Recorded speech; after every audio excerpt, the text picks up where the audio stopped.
Hello everyone, welcome to EnviroPioneers. In this video, we will learn about the processes that are responsible for formation of precipitation from the cloud droplets. As we discussed in the video of cloud, that clouds are defined as the visible aggregate of minute droplets of water or tiny crystals of ice or a mixture of both. And we also saw that the size difference between the cloud droplets and a raindrop is very huge, and it takes about a million cloud droplets to form a single raindrop. There are many types of cloud formation in the atmosphere, but of them, only some produce precipitation while others simply float in the atmosphere. So, there must be some mechanisms in those clouds that generate the precipitation. And condensation alone is not responsible for the formation of raindrops large enough to fall to the ground without evaporating. So, in this video, we will learn about those processes which generate the precipitation from the cloud droplets. So, let us start with some basic information about the cloud droplets. These cloud droplets, they are very tiny. Their diameter is about 20 micrometers, that is 0.02 millimeter. Here it is mentioned 1 micrometer is equal to 0.001 millimeter. If you want to visualize how small these cloud droplets are, you can just hold a strand of your hair in the fingers. So the diameter of a single strand of a human hair is about 75 micrometer, that is 0.075 millimeter. So you can have an idea how small these cloud droplets are.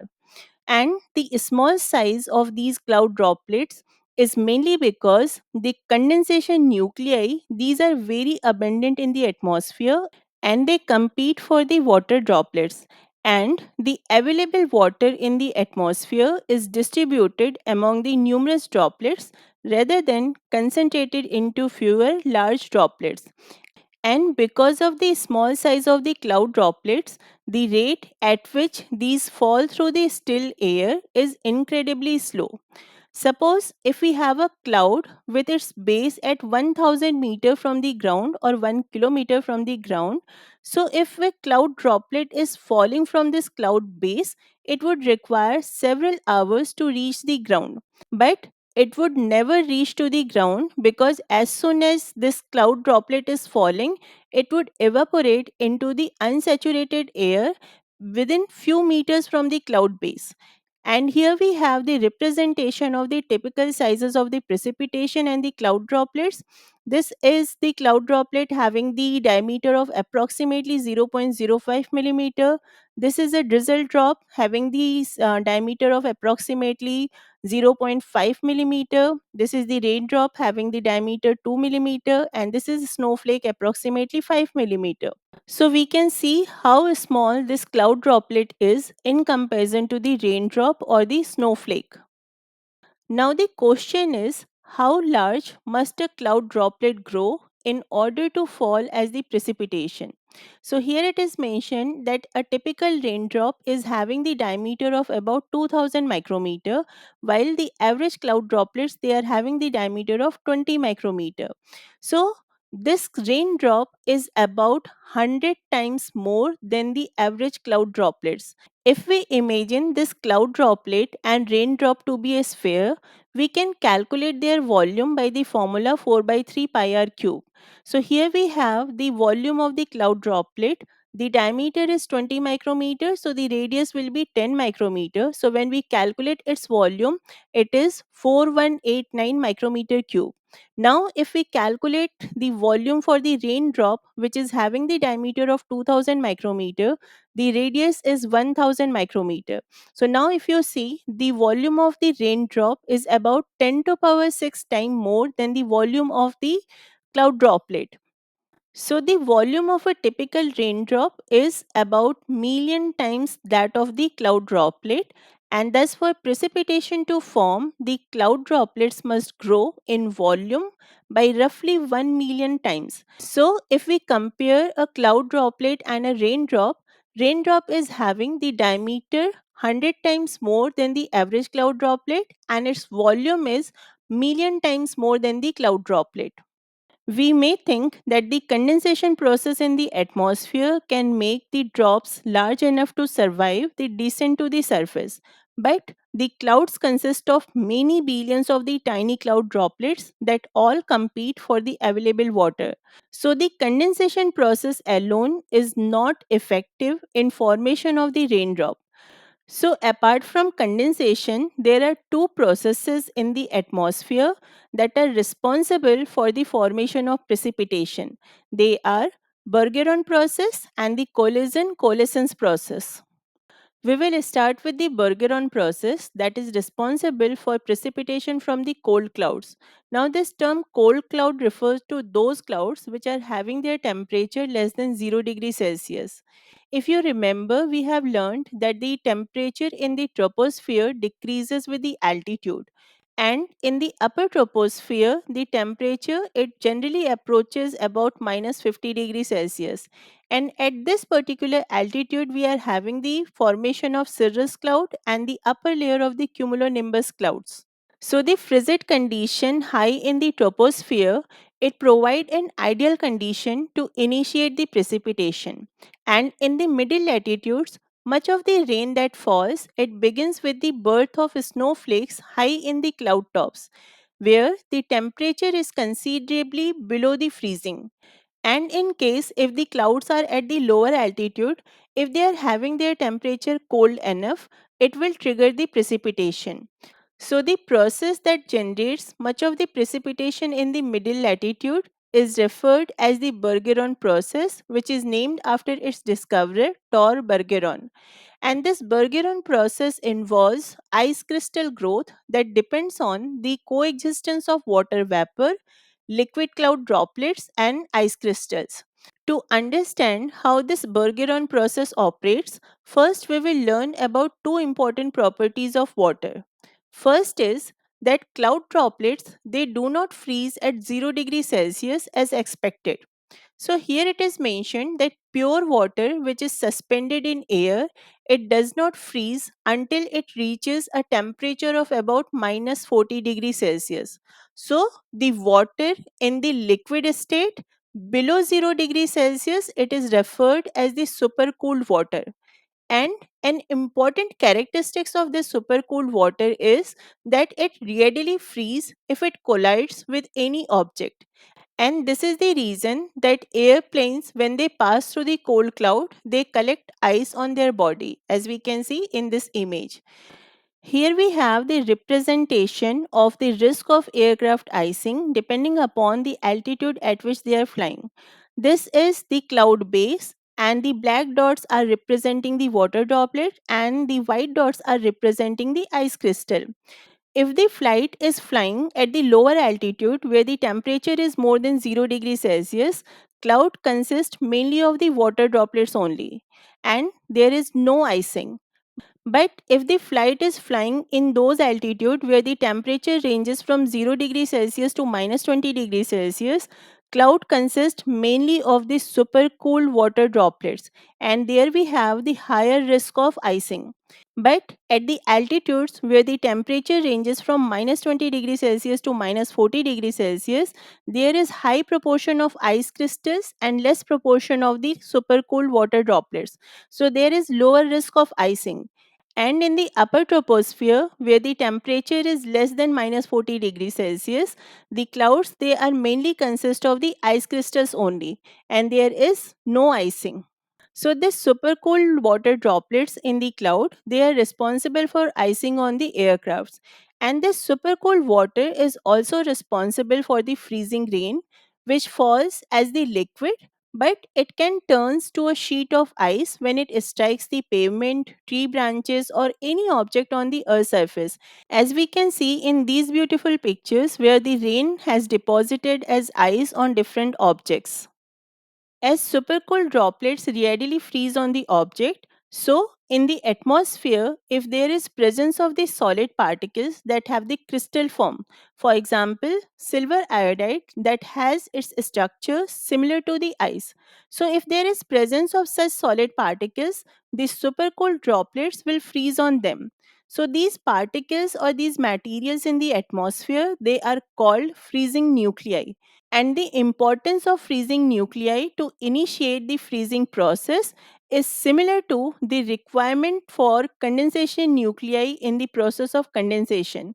So, as we know that condensation nuclei act as the surface on which condensation starts taking place, likewise freezing nuclei act as the surface on which ice crystal formation takes place. But in comparison to the condensation nuclei, freezing nuclei are sparse in the atmosphere, means they are present in a very limited quantity, and they do not generally become active until the temperature reaches minus 10 degrees Celsius or below. So, for the formation of precipitation in the cold clouds, condensation nuclei and freezing nuclei both play a very important role. Here we have a cloud. This is the freezing level, means it is 0 degrees Celsius, and here we have the minus 40 degrees Celsius. So, in the lower altitude, means near the cloud base, where the temperature is more than 0 degrees Celsius, condensation nuclei are very important because these act as the surface on which water vapor condense into the liquid droplet. And higher in the height within the cloud, where the temperature is between 0 degrees Celsius to minus 10 degrees Celsius, cloud consists mainly of the supercooled water droplets. And as we saw that the freezing nuclei, they become active at minus 10 degrees Celsius or lesser. So after this altitude where the temperature is less than minus 10 degrees Celsius, ice crystal formation takes place. So, within the cloud where the temperature ranges from minus 10 degrees Celsius to minus 40 degrees Celsius, supercooled liquid droplets they coexist with the ice crystals. And at the greater heights where the temperature is less than minus 40 degrees Celsius, clouds are generally composed entirely of the ice crystals. For example, high altitude cirrus cloud or the upper portion of the cumulonimbus cloud, they mainly consist of the ice crystals only. Now, in the cold clouds, where we have the coexistence of the supercooled liquid droplets along with the ice crystals, there comes another important property of water, that is, the saturation vapor pressure above the ice crystal is less than the saturation vapor pressure above the supercooled liquid droplets. Here in this image, these are the liquid water droplets. The smaller ones are representing the water vapor molecules, and this is the ice crystal. And it is mentioned that high vapor pressure around the droplets while low vapor pressure around the ice. And this occurs because the ice crystals are solid, and we know that of all the three phases of the water, hydrogen bonding is strongest in the solid, which means that the individual water molecules are held together more tightly in the ice crystals in comparison to those in the liquid water droplets.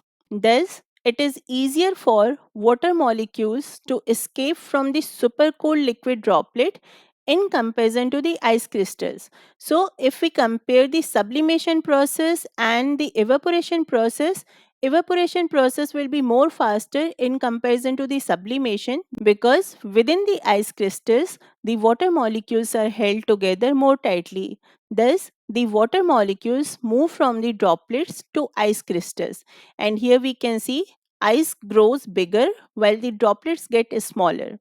So due to this reason, when air is saturated with respect to liquid droplet, means when it is having the 100% relative humidity, it will be supersaturated with respect to ice. Here in this table, we have the relative humidity with respect to ice at different temperatures. When air is saturated with respect to the liquid droplets, means it is having the 100% relative humidity. So at 0 degrees Celsius, it is 100% for both water and ice, but for minus 5 degrees Celsius, we can see it is 100%, and here we have 105%. At minus 10 degrees Celsius, it is 100% and 110%. At minus 15 degrees Celsius, it is 100%, 115%. Likewise, for minus 20, it is mentioned 100% and 121%. Means when the air is having 100% relative humidity with respect to the liquid droplets at minus 20 degrees Celsius, it will be supersaturated with respect to ice with its relative humidity about 121%. Now, with these facts in mind, we will understand how the Bergeron process produces precipitation. So, for this, let us visualize a cloud at a temperature of minus 10 degrees Celsius, where each ice crystal is surrounded by many thousand of the liquid droplet. And as the air was initially saturated with respect to the liquid water, it will be supersaturated with respect to the newly formed ice crystal. And as we saw that at minus 10 degrees Celsius, when the relative humidity of air is 100% with respect to the liquid water, it would be 110% with respect to the ice. So in this supersaturated condition, the ice crystals, they collect more water molecule than they lose by the sublimation process. And as we can see, with time these ice crystals, they grow in size while the size of the cloud droplet decreases with time. So the continued evaporation from the liquid drops, they provide a source of water vapor for the growth of these ice crystals. This would be more clear in the next image, where we have the representation for evaporation rate, condensation rate, sublimation rate and the deposition rate. We know the difference between each of them. Deposition is simply when water vapor is directly converted into ice crystal. Sublimation is where ice crystals are directly converted into water vapor. Condensation is when water vapor convert into the liquid water, while the evaporation is where the liquid water is converted into the water vapor. So here we have the liquid water droplet. These are the water vapor molecules and this is the ice crystal. Initially, when the air is saturated with respect to the liquid droplet, it means the condensation rate is equal to the evaporation rate. But we also saw the second property of water, that the saturation vapor pressure over ice is less than the saturation vapor pressure over the liquid droplet. Here also it is mentioned that lower saturation vapor pressure for ice than the water droplet. Due to this reason, there is more deposition of water vapor molecules on the ice crystals and the sublimation rate is less because the water molecules are strongly bonded by the hydrogen bond. As a result of more deposition rate on the ice crystal, these ice crystals grow at the expense of the shrinking water droplet because this ice crystal is receiving the water vapor which is evaporated from the liquid droplet. So as a result, the size of the ice crystal increases, but the size of the cloud droplet, it decreases. And because the level of supersaturation with respect to ice is great, the growth of these snow crystals is generally sufficiently rapid to generate the crystals large enough to fall. And during their descent, means when they are moving downside in the cloud, these crystals enlarge as they intercept cloud drops that freeze on them. Sometimes the air movement in the upper atmosphere may break these delicate crystals, and the fragments which are formed, they will serve as the freezing nuclei for other liquid droplet. Means they will act as the surface on which ice crystal formation will take place. Thus, a chain reaction develops and it produces many snow crystals. And these snow crystals, by the process of accretion, can convert into larger masses, and these are referred as the snowflakes. So, this process accretion is defined as the process of growth or enlargement by a gradual buildup. And the large snowflakes, which are formed by the process of accretion, may consist of 10 to 30 individual crystals. In the middle latitudes, the Bergeron process can produce the precipitation throughout the year if the upper portions of the cloud are cold enough to generate the ice crystals. So, in the cold clouds, if the temperature is less than minus 10 degrees Celsius, the formation of snowflakes will occur. But the type of precipitation that is reaching the ground will depend on the temperature profile in the lower few kilometers of the atmosphere. So, here we have the representation of the winter precipitation in the form of snow, sleet, freezing rain, and rain. Here in this area, we have the cold air, and this is the warm air above freezing, means temperature above 0 degrees Celsius. If the snowflakes are falling through the cold air, they will fall on the earth's surface as snow. But if the snowflakes are passing through the thin layer of the warm air, they will melt but will refreeze before reaching the surface. So here we have the precipitation as sleet. Then, if the snowflakes are passing through a thick layer of the warm air, so this snow will melt, but it will refreeze on contact with the surface. So this is freezing rain. And in the case of rain, snow melts and does not refreeze. So when the surface temperature is above 4 degrees Celsius, these snowflakes they usually melt before they reach the ground and they continue their descent as the rain. If you read about the Bergeron process on the internet, you will also come across this name Wegener Bergeron Finlayson process or the cold rain process. So, cold rain process because this is the process which is responsible for precipitation from the cold clouds. And then Wegener Bergeron Finlayson process, it is named after Alfred Wegener, Tor Bergeron and Walter Finlayson. Tor Bergeron theorized the process in 1930s, recognizing that the ice crystals grow faster than the liquid droplets when both exist in the same cloud. Walter Finlayson he provided the experimental confirmation for Bergeron's theory in the late 1930s, and the Alfred Wegener contributed to the initial ice crystal theory that the process is based on. Thus, the complete name is Wegener-Bergeron-Finlayson process, and it is also shortened as Bergeron-Finlayson process or simply Bergeron process. Next process is the collision coalescence process, which is responsible for the precipitation from the warm clouds. Few decades ago, meteorologists believed that the Bergeron process was responsible for the formation of most of the precipitation except for the light drizzle. But later it was discovered that enormous amount of rainfall is often associated with the clouds which are located well below the freezing level.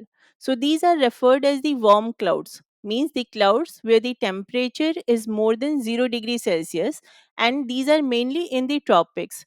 So apart from the Bergeron process, there must be second mechanism that trigger the precipitation. So this second mechanism is the collision coalescence process. Research has shown that if clouds are made entirely of the liquid droplets, so for precipitation to occur, this cloud must contain some droplets which are larger than the 20 micrometer. As is represented in this image, here we have the large cloud droplet. These are the typical cloud droplets which are having the diameter of about 0.02 millimeter. So the large cloud droplet it is having its diameter approximately 0.05 millimeter. So these large droplets they form when the giant condensation nuclei are present or when hygroscopic particles are there in the atmosphere. And as we learned in the video of the cloud formation and their types, that the hygroscopic particles can collect the water vapor even at the relative humidity less than 100%. So, in the clouds, when the large cloud droplets are intermixed with the numerous smaller droplets, this condition is ideal for the formation of the precipitation. Two opposing forces act on the cloud droplets gravity and friction. Gravitational force it pulls a water droplet towards the earth's surface and is equal to mg, that is mass of the droplet into acceleration due to gravity, that is 9.8 meter per second square. And if we imagine this cloud droplet to be sphere, in that case 1 centimeter cube of volume equals 1 gram of mass. So we can substitute volume for mass in this above equation, and we can say that the gravitational force of a droplet increases with its volume. Opposing to gravitational force, there is drag force because as the droplet falls, it encounters air resistance or the frictional force, and the magnitude of this force depends on the size of the drop's bottom surface area which is resisting the fall. So again, if we assume the droplet to be spherical, the frictional force will change with the area of the circle, and also the frictional drag increases as a droplet accelerates because a faster droplet encounters more air molecules. Eventually, frictional and the gravitational forces balance, and the droplet no longer accelerates but falls at a constant speed. So this speed is referred as the droplet's terminal velocity, and it depends on the size of the droplet. And the smaller droplets have a lower terminal velocity than the larger droplets. As the rate at which drops fall is size dependent in the clouds, if there is presence of giant droplet, they fall more rapidly in comparison to the normal cloud droplets. So here we have the types of drops, their diameter and the fall velocity. So we can see a small cloud droplets, they are having the size 0.01 millimeter, and their fall velocity is 0.01 kilometer per hour. Typical cloud droplets, which are having the diameter of 0.02 millimeter, they are having the fall velocity of 0.04 kilometer per hour. So here we have the large cloud droplets, the diameter of which is 0.05 millimeter, and we can see it is having the fall velocity of 0.3 kilometer per hour, which is much more than the typical cloud droplets. Similarly, here we have for the typical raindrops, which is having the diameter of 2 millimeter and the fall velocity is 23 kilometer per hour. And for the large raindrops, the diameter is 5 millimeter and the fall velocity is 33 kilometer per hour. As the larger droplets fall through the cloud, they colloid with the smaller and the slower droplets, coalescing into even large droplets. So they become larger in the process and fall even more rapidly. Or we can say, in an updraft, they rise more slowly. So the updraft is simply the movement of the cloud up in the atmosphere. So in the updraft, the larger droplets they rise more slowly in comparison to the smaller ones. So the rapid fall of the larger droplets increases their chances of more collisions and growth. And after collecting a million or so cloud droplets, they form a raindrop that is large enough to fall to the surface without evaporating. Because of the huge number of collisions required for the growth of the droplet to raindrop size, clouds that have the great vertical thickness and contain large cloud droplets, they have the best chance of producing the precipitation. And updrafts, which are associated with the unstable air, also aid this process because they allow the droplets to traverse the cloud repeatedly, and it results in more and more collisions. Here we can see the formation of raindrops from the cloud droplets. Because the large cloud droplets fall more rapidly than smaller droplets, they are able to sweep up the smaller ones in their path and they grow. And as the raindrops grow in size, their fall velocity increases. This in turn increases the frictional resistance of the air, which causes the bottom of the drop to flatten out. And as the drop approaches 4 millimeter in diameter, it develops a depression. Any raindrop can grow to a maximum of 5 millimeters when they fall at the rate of 33 kilometers per hour. And at this size and speed, the frictional drag of the air it increases in comparison to the water surface tension which holds the drop together. At this point, the depression it grows almost explosively, forming a donut-like ring that immediately breaks apart. And the resulting breakup of a large raindrop it produces numerous smaller drops which grow by accretion. The collision coalescence process is not that simple because as the larger droplets descend, it produces an air stream around them which is similar to that produced by an automobile when driven rapidly down the highway. So the air streams which is generated, it repels the objects, especially small ones. We can understand this by imagining a scenario. Suppose you are driving on a summer night along a country road and the air is filled of bugs. So when you are driving, most of the bugs will be pushed aside, but the larger bugs will have the chances of colliding with your car. So when the giant droplet falls, it produces an air stream due to which the small cloud droplets they will repel from it, and only those cloud droplets which are larger in size they will be having the more chance of collision with this giant droplet. So Larger the cloud droplet, the better chance it will have of colliding with the giant droplet. But collision does not guarantee the coalescence. Coalescence is the process by which two or more droplets, bubbles, or particles they merge during contact to form a single droplet, bubble, or particle. And the experimentation has indicated that the presence of atmospheric electricity may be the key to what holds these droplets together once they collide. So, if a drop with a negative charge collides with a positively charged droplet, their electrical attraction may bind them together. So, if the collision of a giant water droplet with the smaller droplets result in the coalescence, it will result in the growth of the size of the droplet. The air over the tropics, particularly the tropical oceans, is an ideal condition for the development of precipitation by the collision coalescence process because in this region the air is very humid and relatively clean. So less amount of condensation nuclei exist in comparison to the air over more populated regions. So with fewer condensation nuclei to compete for the available water vapor which is in plenty amount, condensation is fast paced and it produces comparatively few large cloud droplets. And within the developing cumulus cloud, the largest drops quickly gather smaller droplets to generate the warm afternoon showers, which is associated with the tropical climates.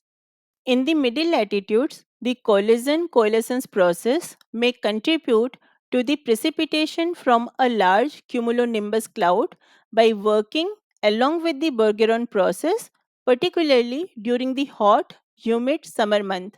So, high in these cumulonimbus clouds, the Bergeron process generates the snow that melts as it passes below the freezing level.